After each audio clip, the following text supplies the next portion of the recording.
Hey Evgeny, I really like the paddling that you're doing in this video that you sent me, and I want to apologize for taking so long to get it to you. Just been really busy, but I'm just going to run it.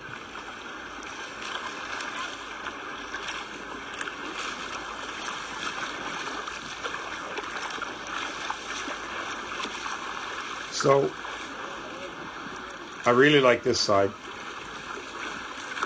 with this little sprint here. Okay, so I'm just going to bring you back here and show you what I really like. So for starters, you're on the sprint and this water is not flat. There's lots of activity in the water that makes it tricky on a sprint because the board will be moving a lot. But I really like right here, I like the way you're getting forward. You're bending your legs, your hips are forward, your hips stay forward, you get nice and low. You have amazing, first of all, your hips are,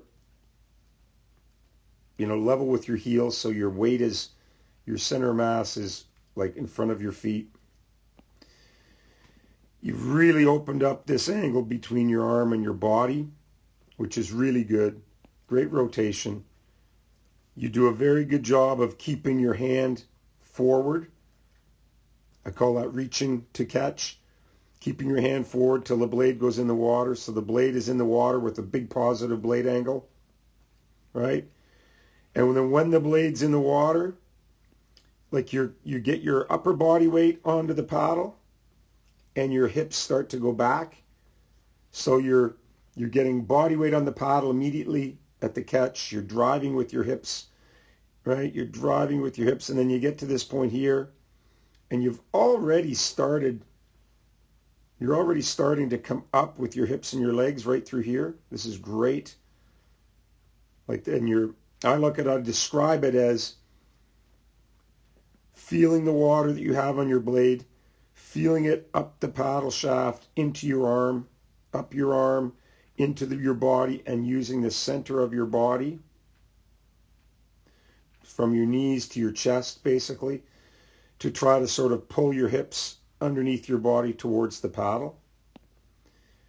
And you can see that you do that really well.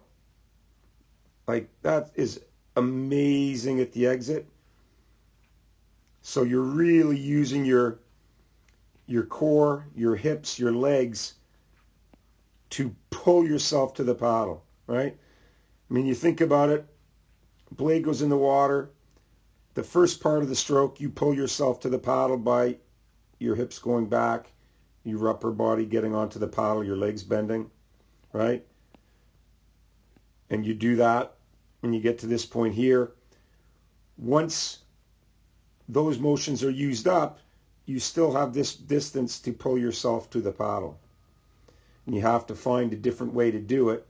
And that way to do it is, as I described, using the middle of your body to pull your hips under your body towards the paddle.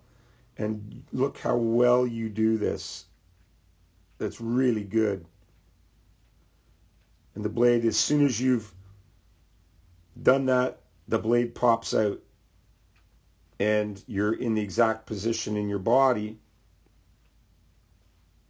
that you want to be for the next catch. And all you have to do is basically rotate your shoulders, stick your hands out in front of you, and you get the paddle out in front of you again. And you can see there you did it. And it's fast because you've so quickly gotten in your body into the position for the next catch as you're doing the exit on the stroke before. So this is really good. And again, boom, you get on the paddle very quickly. Use your hips and your legs and your upper body to pull. And then right here, you're already starting to use your legs in the middle of your body to unload. Pull yourself to the paddle, push yourself past it, and you're in position for the next catch. So I love this. I love this. It looks really good. And I'm just going to take a stroke rate. So let me get my watch out. just so that we can get an idea of how fast you're able to do this.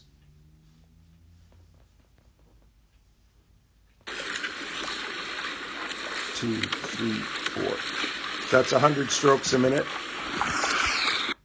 Okay, so, I mean, if you were a canoe paddler, that would be 200-meter pace. I know that Connor strokes a little faster than that, but that's really good. And I appreciate the board that you're on and the water that you're in.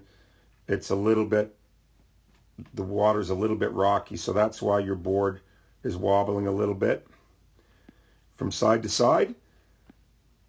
But the good thing is that the board is wobbling underneath you, and in no way does it seem to be affecting how your body's moving or the connection that you're finding with the water. So I think this is outstanding. If we just go back to the beginning where you're paddling a little more slowly,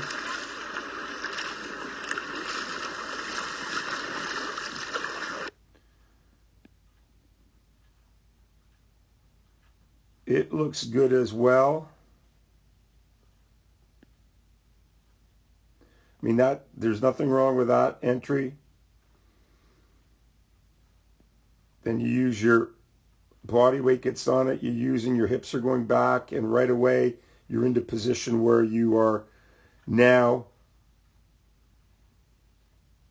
pulling your hips under your body. You're not quite as dynamic with that when you're going slower. So you take a little longer to do that. Your hips are a little slower to move under your body. You probably use a little bit more of your low back to come up with your head and shoulders. And you don't exit quite as soon. You pull a little bit further through. But that's because you're paddling at a much slower stroke rate. So here you're paddling